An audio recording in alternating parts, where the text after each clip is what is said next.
قرآن کیا ہے؟ استحصالی طبقے کے لیے موت کا پیغام. گھسٹ گھسٹ کر جینا، تڑپ تڑپ کر مرنا، یہ میں نے سیکھا نہیں ہے. پیٹ کی سیاست نہیں کرتا. اس لیے قرآن خانقاہوں میں نہیں ہے، مسجد و مدرسے تک نہیں ہے، ممبر و محراب تک نہیں ہے، سماج کے لیے ہے. اسرائیل مجھے جانتا ہے. 6 سال پارلیمنٹ کو اسرائیل کے خلاف ایک مورچے کے طور پر استعمال کیا. فلسطین کی آزادی کے لیے 1 لاکھ کمیٹیاں بنا رہے، لیکن سوال میرا یہ ہے کہ کیا آپ تحریک آزادی پاکستان کے لیے بھی کوئی کمیٹیاں بنانے کا ارادہ رکھتے ہیں؟ پاکستان کسی طبقے کا نہیں ہے، چوکیداروں کا نہیں ہے، پیراداروں کا نہیں ہے. اس کے سٹیک ہولڈر 24 کروڑ غیرت مند پاکستانی ہے. غزہ اور فلسطین کے لیے بات کرتا ہے تو رات کے اندھیرے میں آ کے لوگ گھروں میں گھس کر ان کو اٹھا کے لے کے جاتے ہیں. قتل، اقدام قتل، دہشت گردی، اینٹی اسٹیٹ، چوری اور ڈاکہ. آپ کو میں اس طرح کا بندہ نظر آتا ہوں؟ کیا فلسطین کا جھنڈا اٹھانا اینٹی اسٹیٹ ہے؟ کیا فلسطین کا نعرہ لگانا دہشت گردی ہے؟ کیا غزہ کی بات کرنا قتل اور اقدام قتل کے برابر ہے؟ ایسی کیا تبدیلی اچانک سے آئی ہے؟ فلسطین بھی نو گو ایریا یا ایک ریڈ لائن بن گئی ہے ہماری. وہ جو کہتے ہیں نا کہ قوم فروختن وچ ارزاں فروخت، بہت ہی کم قیمت لگائی ہے اس قوم کی. کیا IMF کا پیکج، F16 کے پرانے اسپیئر پارٹس، ٹرمپ کی طرف سے تعریف، اور مسلم عرب ممالک تو چلو وہاں بادشاہ آتے ہیں، وہ تو شیوخ کے جاگیر ہیں. کہ آج کیوں نہیں فتویٰ آ رہا جو افغان جہاد کے وقت آیا ہوا تھا؟ اگر محمد بن سلمان اسرائیل کو تسلیم کرے، دھمکایا جاتا تھا جماعتی آ جائیں گے. دال میں کچھ کالا نہیں، پوری کی پوری دال کالی ہے. یہ جو آپ کہتے ہیں کوئی نظام آئے گا تو اس کو لائے گا، اس کو لانے کی جدوجہد ہی نظام کی تبدیلی کا ذریعہ بنے گی. نظام ایسے تبدیل ہوگا جب آپ عافیہ کو رمز بنائیں گے. عافیہ کی رہائی کی چابی واشنگٹن میں نہیں، اسلام آباد اور راولپنڈی میں ہے. یہ اسٹیبلشمنٹ نہیں چاہتی کہ ڈاکٹر عافیہ امریکی جیل سے رہا ہو کے پاکستان آ جائے. یہ چاہتے ہیں وہاں پہ اس کی موت واقع ہو جائے. مفاہمت نہ سکا جبر ناروا سے مجھے، میں سر بکف ہوں، لڑا دے کسی بلا سے مجھے. جماعت اسلامی اب بھی خیر کی قوت ہے. چند لوگ جن کے رویے اور چند لوگ جنہوں نے اطاعت نظم کو 58(2) بنا لیا. میں جتنی دفعہ جیل میں گیا ہوں، جماعت نے میری ضمانت تو نہیں کی ہے. میرے تو 2 ساتھی شہید ہو گئے ہیں. میرے ساتھ جماعت اسلامی کے امیر حافظ نعیم الرحمان صاحب نے اس کی تعزیت نہیں کی. تو آپ نے مجھ سے خود جماعت کا جھنڈا چھین لیا، آپ نے مجھ سے خود جماعت کی شناخت چھین لی. حافظ نعیم الرحمان صاحب کے کہنے پر سیو غزہ کی تنظیم ختم کر دی. منظور پشتون یا مارنگ بلوچ کے پروگرامات اور ان کے پاسون میں جانا بند کر دیا. یہ بھی ان کی خواہش تھی. یہ سارے ان مافی ناپوں میں لکھے ہوئے ہیں کہ آپ یہ کام کریں گے جو مجھ سے مطالبات ہم نے کیے تھے. DGISI خود آپ کے گھر چل کے آ گئے تھے نا، آپ نے ملنے سے انکار کر دیا تھا. کہتے ہیں ہم مودی کو یہ پیغام دینا چاہتے ہیں کہ جنرل باجوہ کے اوپر پوری قوم متفق ہے. میں نے کہا میں نہیں ہوں، میں نو کہتا تھا زور سے. تو اس وقت PTV میری آواز کو میوٹ کر لیتا تھا. عوام ہی کے تھرو اقتدار تک اپنا راستہ بنائیں، گیٹ نمبر 4 سے اقتدار کا راستہ نہ بنائیں. مجھے اس سے اختلاف ہو سکتا ہے، آپ کو اختلاف ہو سکتا ہے، لیکن قوم نے اس کو ووٹ دیا ہے. اڈیالہ میں بند کر دیا آپ نے. جو مردود تھے ان کو آپ نے حکومت میں بٹھا دیا. کہ تم ہوئے کہ میر ہوئے، اس کو زلفوں کے سب اسیر ہوئے. تو سب راولپنڈی کے زلفوں کے اسیر ہیں. اور آج رفتار نے مجھے اچھی خاصی تیز رفتاری کے ساتھ دوڑایا. یہ وہ پرویز مشرف کہا کرتے تھے کہ مجھے خود بھی معلوم نہیں کہ مجھے دھکا کس نے دیا. ڈٹے رہیے، ہم رفتار کے ساتھ ہیں، ہم آپ کے ورکر ہیں، ہم آپ کے سپورٹر ہیں، اور انشاءاللہ کامیابی آپ کی مقدر ہے.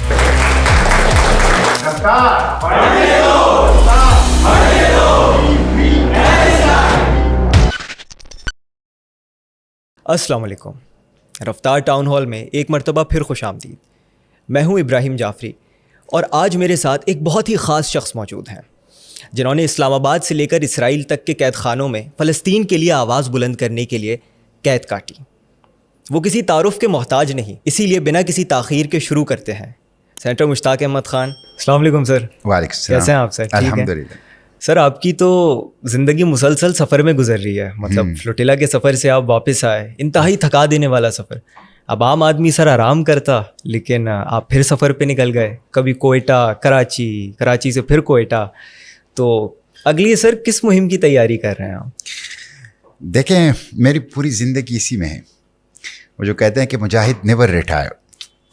ہمارے لیے آرام نہیں ہے.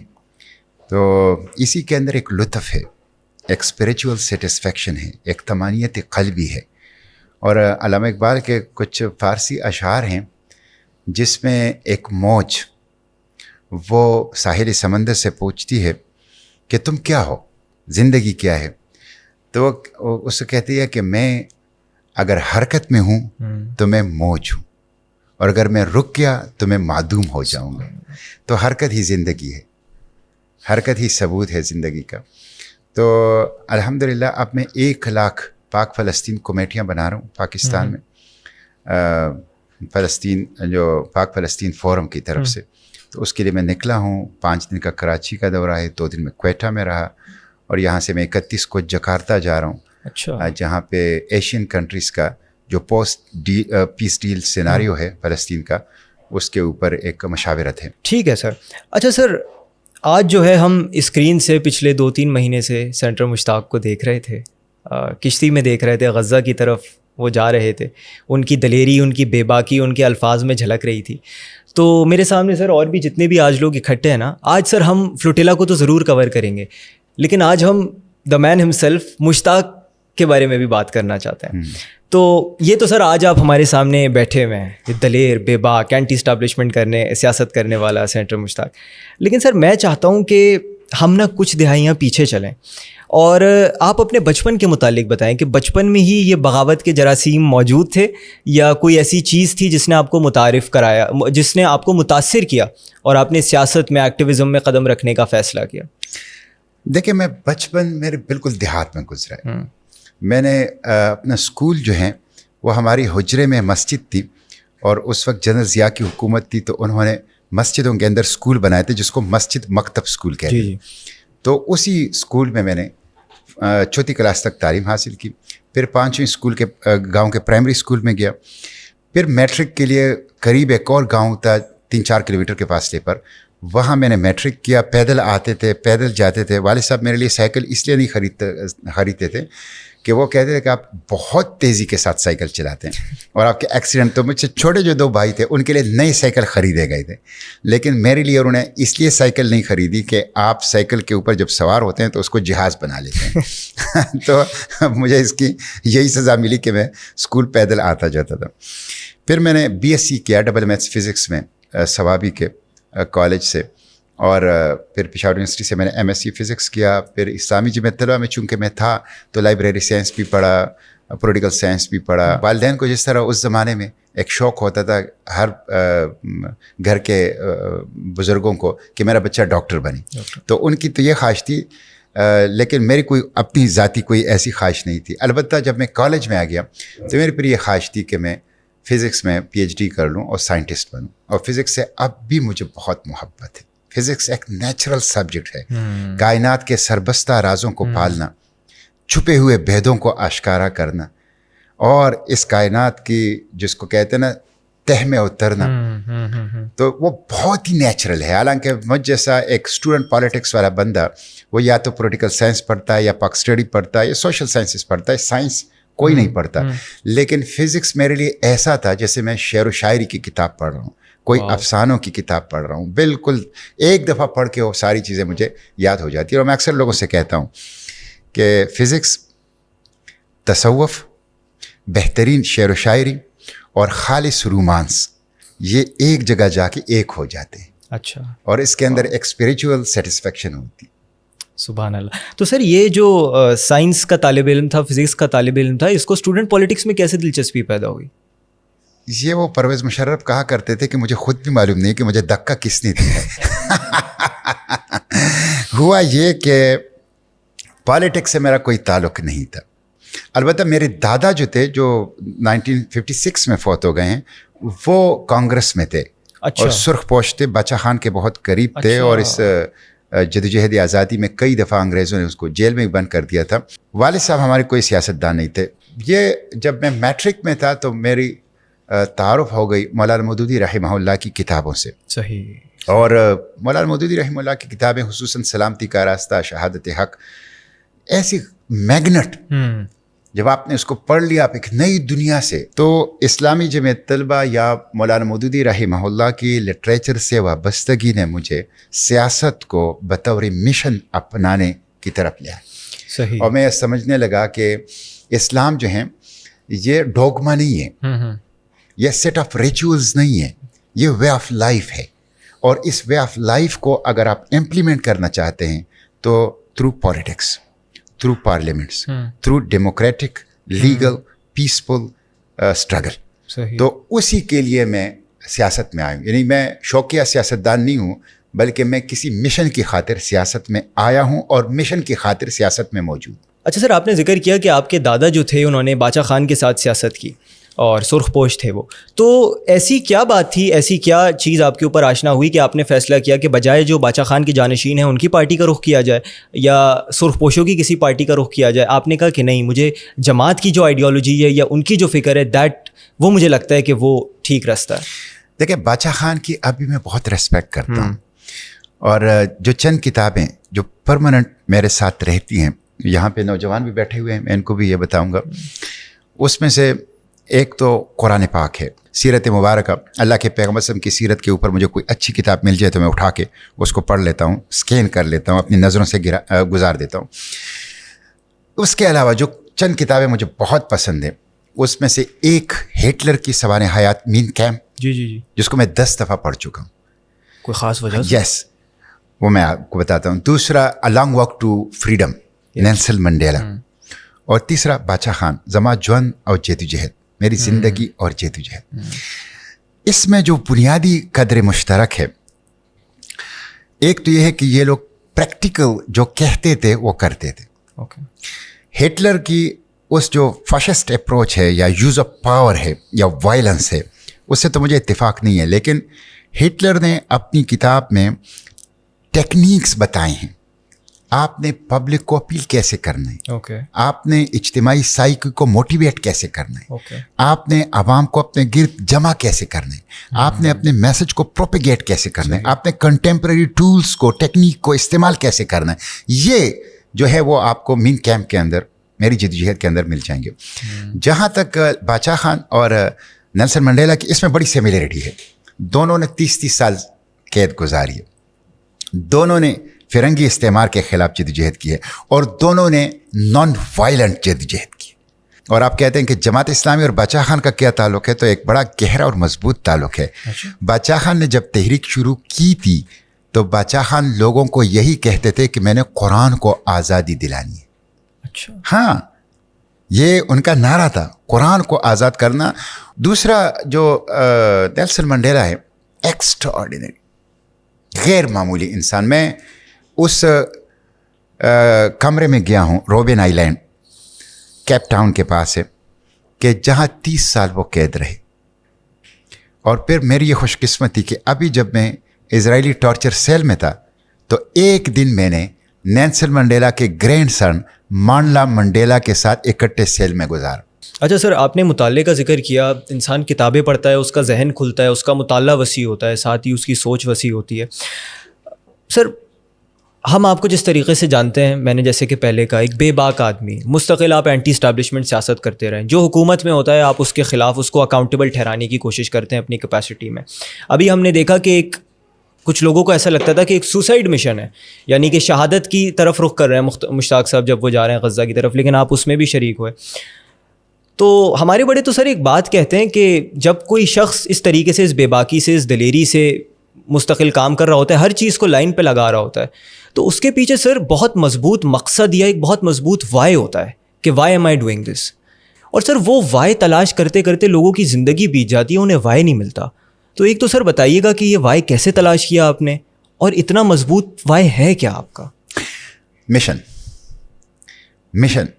کی وضاحت, مشن کے اوپر یقین, مشن کے اوپر ایمان, اور مشن کے ساتھ اخلاص. یہ بات بالکل آپ کی ٹھیک ہے. جب میں یہاں جا رہا تھا تو میں نے وصیت لکھ دی تھی, اور میں نے یہاں اپنے سارے معاملات کلوز کر دیے تھے. اسرائیل مجھے جانتا ہے, میں نے 6 سال پارلیمنٹ کو اسرائیل کے خلاف ایک مورچے کے طور پر استعمال کیا ہے. میں وہ فرد ہوں کہ جنہوں نے ابراہم اکارڈ کے خلاف پاکستان کی پارلیمنٹ سے, اور پاکستان کی پارلیمنٹ وہ پہلی پارلیمنٹ ہے, ایک یونانیمس ریزولوشن پاس کی تھی. یہ سارے جب ہم وہاں سے جا رہے تھے تیونس سے تو ہمیں بتایا گیا کہ آپ لوگ اپنے سوشل میڈیا اکاؤنٹ سے اسرائیل کے خلاف حماس کے حق میں جو میٹیریل ہے وہ واش کر لیں. ٹھیک ہے. میں نے کہا میں نہیں کروں گا, یہی تو میرا ایسٹ ہے, یہی تو میرا اثاثہ ہے. تو مشن بنیاد ہے. اس کے ساتھ اگر آپ کا مشن متعین ہے, اس کے ساتھ اگر آپ کا اخلاص ہے, تو وہ آپ کے دل و دماغ سے ڈر اور خوف نکال دیتا ہے. وہ آپ کو کوڑوں کے مقابلے کے لیے بھی تیار کرتا ہے اور توڑوں کے عبداللہ ابن مبارک کے الفاظ میں توڑوں, روپے پیسے درہم و دینار اور اشرفیوں کے مقابلے کے لیے بھی تیار کر دیتا ہے. تو یہ مشن, اس لیے میں سمجھتا ہوں کہ میں پیٹ کی سیاست نہیں کرتا, میں جیب کی سیاست نہیں کرتا, میں عبد الدنیا عبد الدرہم عبد الدینار نہیں ہوں. میں اللہ کا بندہ ہوں اور اپنے مشن کا ایک سپاہی ہوں. اور میں اکثر اس دن میں نے فیس بک کے اوپر بھی لکھا کہ گھسٹ کر جینا اور تڑپ کر مرنا یہ میں نے سیکھا نہیں ہے. زندگی کی جتنی بھی مہلت ملی ہے اسے عزم, ہمت, جرت, بے باکی, مزاحمت اور جدوجہد کے ساتھ گزارنی ہے. یہی زندگی ہوتی ہے. اس زندگی میں پھر لطف ہوتا ہے.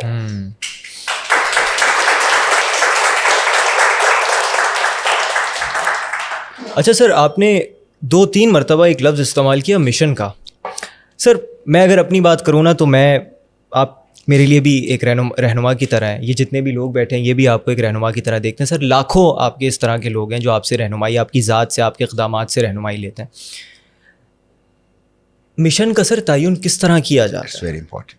اور دوسری بات یہ کہ سر سینیٹر مشتاق جس سے ہم رہنمائی لیتے ہیں اس کا کیا مشن ہے سر؟ ہاں دیکھیں, بحیثیت مسلمان, بحیثیت صاحب ایمان, حامل قرآن اور عشق مصطفیٰ کے دعوے دار کی حیثیت سے ہمارے لیے مشن کا تعین قرآن و سنت نے کر دیا. ٹھیک ہے. میں دین کی جس کو کہتے ہیں قیام اور دین کا غلبہ, اس کو سمجھتا ہوں کہ ظلم کی ہر شکل ختم ہو جائے. اقبال کہتے ہیں چیست قرآن خواجرا پیغام مرگ, دستگیری بندے بے ساز و برگ. قرآن کیا ہے؟ استحصالی طبقے کے لیے موت کا پیغام. دستگیری بندے بے ساز و برگ, جو بے ساز و برگ ہیں, غریب ہیں, بیوہ ہیں, یتیم ہیں, پسا ہوا گرا ہوا طبقہ ہے, اس کے لیے عظمت کا, آگے بڑھنے کا, امید کا پیغام ہے. یہی قرآن ہے. اس لیے قرآن خانقاہوں میں نہیں ہے, درس و تدریس کے حلقوں میں نہیں ہے, مسجد و مدرسے تک نہیں ہے, ممبر و محراب تک نہیں ہے. یہ سماج کے لیے ہے, ریاست, حکومت, مملکت کے تمام دائروں کے لیے ہے, یہ ورلڈ آرڈر کے لیے ہے, یہ ہر قسم کے استحصال کے لیے موت کا پیغام ہے. یہ عدل کا, یہ قسط کا, یہ انصاف کا, یہ انسانی حقوق کا, یہ انسان کی جان, مال, عزت و آبرو کے محافظ ہونے کا یہ دعوے دار ہے. ایکسلنٹ. اچھا سر, اس سے پہلے کہ ہم آگے بڑھیں, اگلا ہمارا مرحلہ آپ کی جو فلوٹیلا کی جرنی ہے اس کی داستان سنیں گے, لیکن اس سے پہلے یہ سر آڈینس آئے ہیں اور بہت سارے سوالات لائے ہیں آپ کے لیے, تو آڈینس کے سوالات کی طرف بڑھتے ہیں. میرا نام زاہد علی خان ہے اور میرا تعلق بھی جمعیت سے رہا ہے جیسے آپ کا تعلق رہا ہے. میرا بہت چھوٹا سا سوال ہے اور اس سوال کا پھر میں پس منظر بھی 2 جملوں میں بتاؤں گا آپ کو. سوال یہ ہے کہ آپ فلسطین کی آزادی کے لیے 1 لاکھ کمیٹیاں بنا رہے ہیں.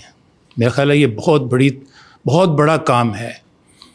اور لیکن سوال میرا یہ ہے کہ کیا آپ تحریک آزادی پاکستان کے لیے بھی کوئی کمیٹیاں بنانے کا ارادہ رکھتے ہیں؟